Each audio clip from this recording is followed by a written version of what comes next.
О да, я послушал «Черные скалы». Это я так называю напольную акустику датскую Райдо Acoustics TD3.10. Многополосная акустика с ленточным твиттером, столь легким, что он весит даже меньше, чем обещания политиков. И, конечно же, излучатели среднечастотные, басовые, сделанные из просто какого-то невиданного сплава, ну, не иначе как из адамантия. Там и алмазные напыления, там и керамика.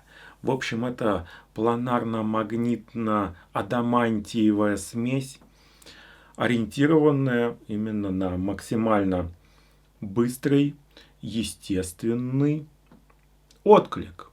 Я ее слушал 3 дня и 3 ночи. Да, первый раз я ее услышал еще в конце апреля, потом еще раз приезжал в салон Skyber, слушал ее второй раз, и вот третьего дня послушал ее в третий раз и уже сформировал окончательное мнение об этой акустике, слушал с усилителями Skyber Amploy, а также еще послушал с усилителем Atomico изобретателя Александра Трусова. Это усилитель, ну скажем так, не дешевый, более 1 ляма он стоит. И вот что я вам скажу. Может быть, это прозвучит странно, что я так говорю об акустике за 8,5 лямов, но вот она мне не показалась хай-эндовой, но при этом с ней все зашибись. Вот, например, свой любимый металл. Слушаю, черт побери, вот басовый отклик. Эта акустика, особенно с усилителем Skyber Amploy, показывает очень хороший хлесткий бас. Он и не сухой, и он чувствуется. Вот идет прям от низкочастотных излучателей прям такая ударная волна. Бух! Конечно, это заслуга и акустики, и правильно подготовленной комнаты, ну и правильных кабелей, и сам усилитель тоже могет и тянет эту акустику. Да еще и пинка ей может хорошего наподдать. Да и цапища там были, ну, так скажем, за ценник с 6 нулями. То есть не было никаких в тракте вроде бы слабых мест. Че только на ней не слушали. Вот в металле она мне поначалу, да, понравилась. Но при более внимательном, более долгом прослушивании я стал подмечать, да, такую особенность, что эта акустика не то чтобы очень аналитичная, хотя вот в металле, да, важна аналитичность. Да, если сравнивать с электростатической акустикой квад, которую я тоже слушал в салоне на моноблоках Sim Audio Moon. Видео у меня есть с обзором этой акустики, посмотрите. Вот там акустика, конечно, благодаря электростатической технологии лучше передает пространство, и она более трехмерные показывает слои в пространстве. Райдо так не может. Но при этом, конечно, определенный объем она, конечно, показывает, учитывая, что это не электростатическая технология, все равно все там с голографичностью, все круто. Детализация, да, конечно, у квадов лучше, но ровно до того момента, когда не включаешь на них тяжелый металл. Вот по тяжелому металлу, конечно же, Райдо гораздо лучше. Те же квады на самых таких экстремальных жанрах, где быстрый трэш-метал шпарит, дэт-метал, там, техникал-дэт. Она почему-то вот в таких очень быстрых, насыщенных, тяжелых композициях начинает акцентировать ваше внимание на высоких частотах и на грязи на этих высоких частотах. В результате вы не можете толком слышать, что там происходит на середине. Вот такая странная особенность есть у электростатической акустики. При этом, если вы включаете какой-то джаз, насыщенный, с множеством инструментов, или симфонический оркестр, вроде бы тоже сложная музыка, но квады с ней просто идеально справляются. Вот у Райдо, конечно, с передачей объема, особенно в глубину, все не так круто, но все равно вот той глубины, что Райдо показывают, ее более чем достаточно для того, чтобы вот так вот в кресле сидеть и вот просто охреневать от того, насколько здоровски и масштабно и с хорошей ударной волной отыгрывает большой симфонический оркестр. Если, да, слушать тяжелые жанры, тот же трэш, тот же Brutal Dead, да, есть у этой акустики скорость, но я бы не назвал эту скорость какой-то запредельной или неожиданной для меня. Вот у меня трианглы кометы позади меня стоят. Вот они с моим усилителем Primara i30 играют еще быстрее, еще более хлестко. Но зато трианглы, конечно же, не могут показать вот столь мощный басовый удар. А вот Райдо, да, они умеют. На то они и здоровенные черные скалы. Было бы странно, если бы они, да вы еще в такой классно подготовленной комнате для прослушивания, не показали бы вот этот свой удар. Да, когда слушаешь Найл, Annihilation of the Wicked, да, вот мощь этого барабана, бух, чувствуется всем организмом. Бас действительно ощутимый, от него вибрирует и спинка кресла, да, и, сама поверхность тела тоже чувствует эту вибрацию.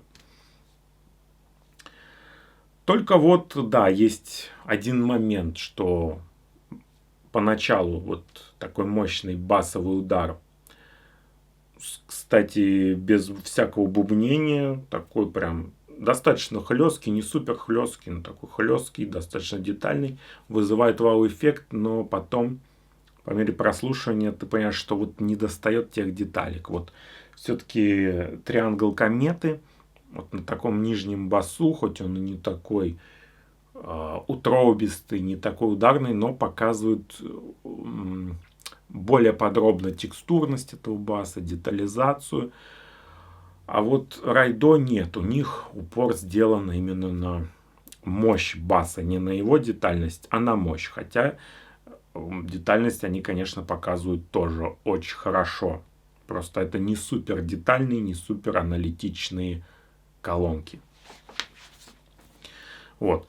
Середина злая. То есть данную акустику, да, я бы мог рекомендовать для тяжелого металла. И само собой для симфонического оркестра. А также эта акустика отлично передает и масштаб. То есть на ней можно слушать все жанры. Вот реально мультижанровая акустика.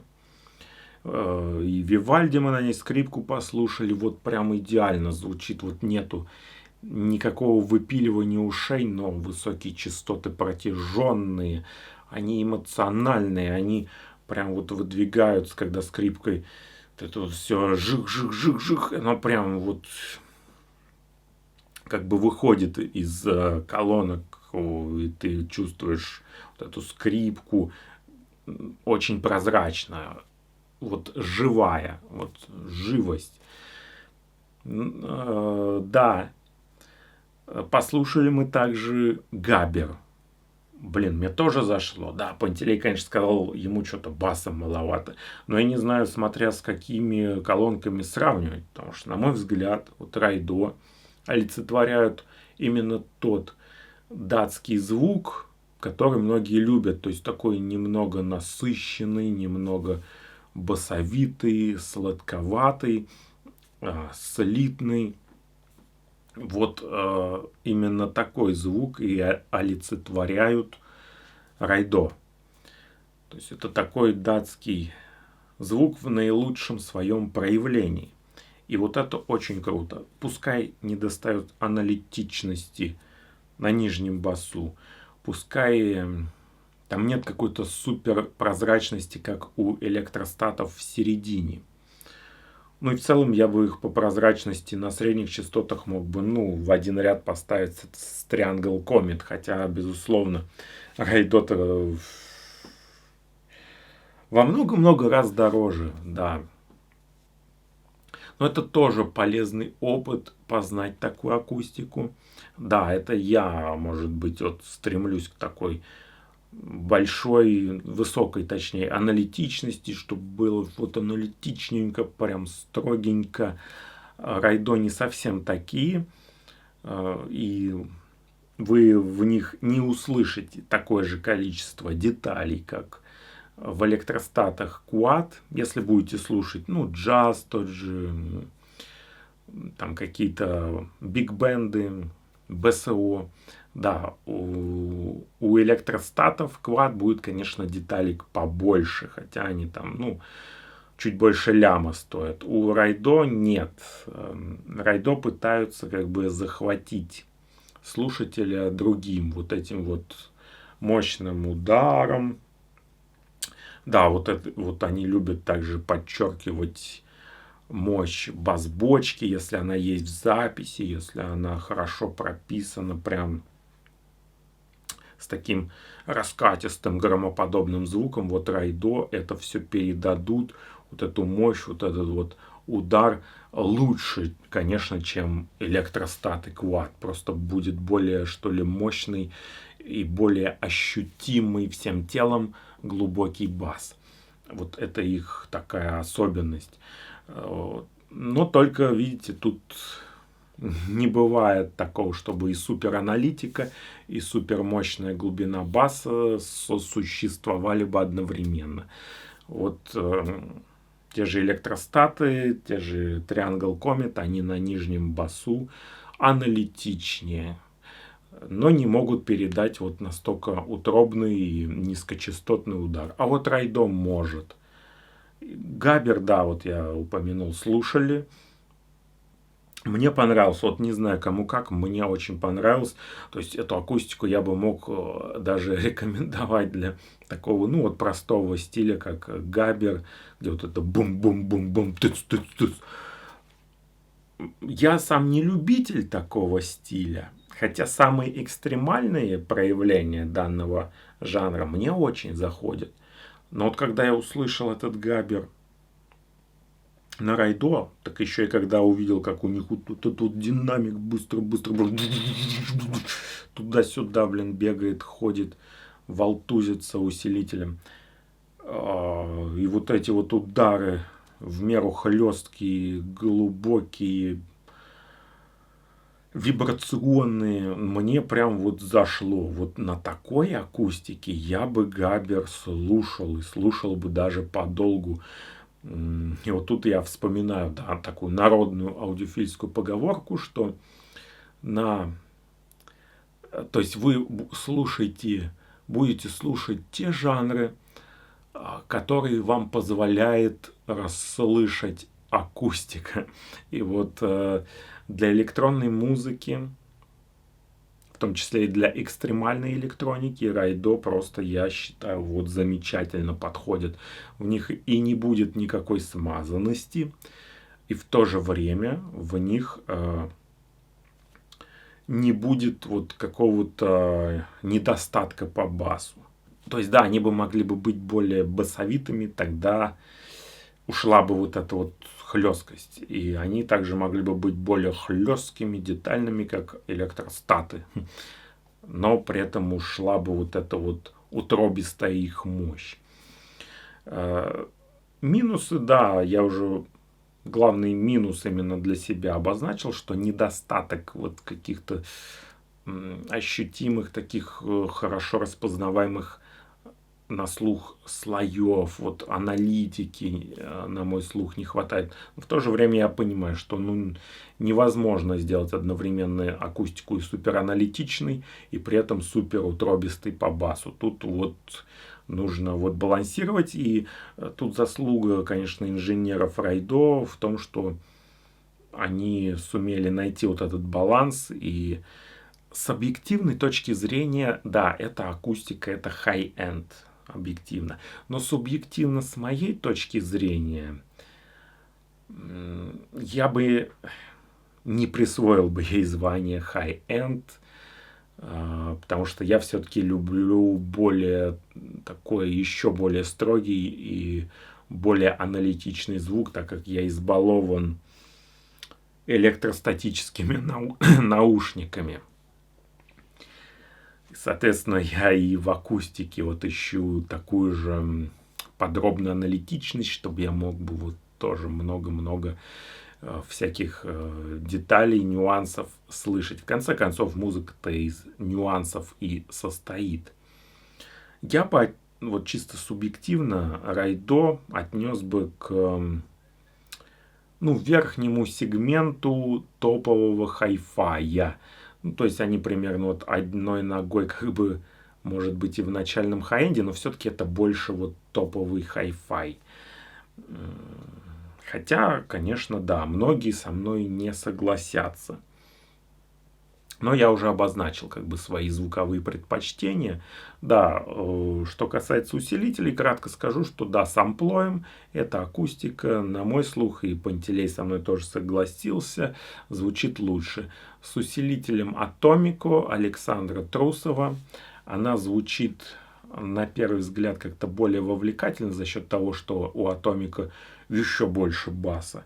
И даже вот высоких тоже слегка побольше. То есть такой как бы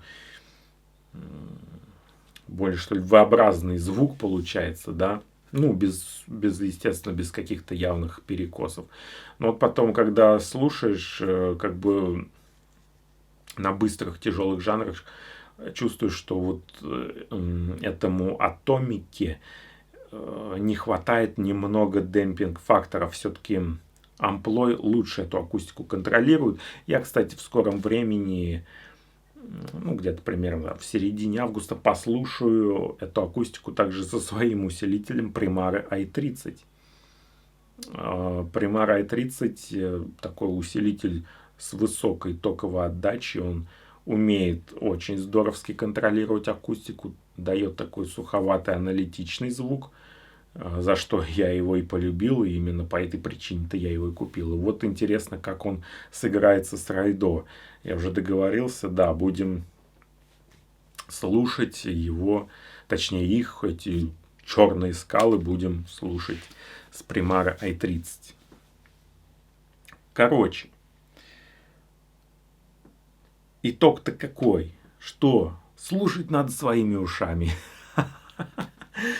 И смотреть, конечно, мои обзоры, потому что, знаете ли, в интернете много лжи, никому нельзя доверять, а вот мне можно. И лайки ставить даже нужно.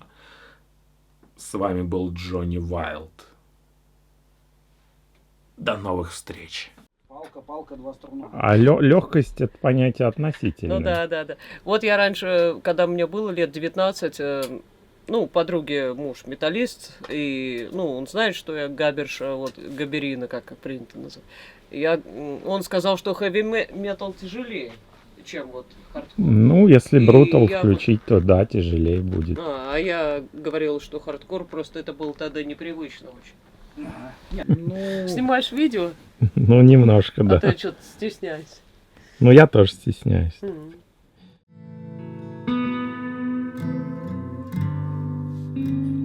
Like the sound,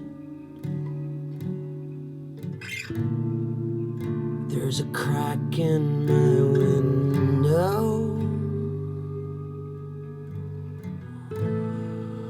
Do you like the sound?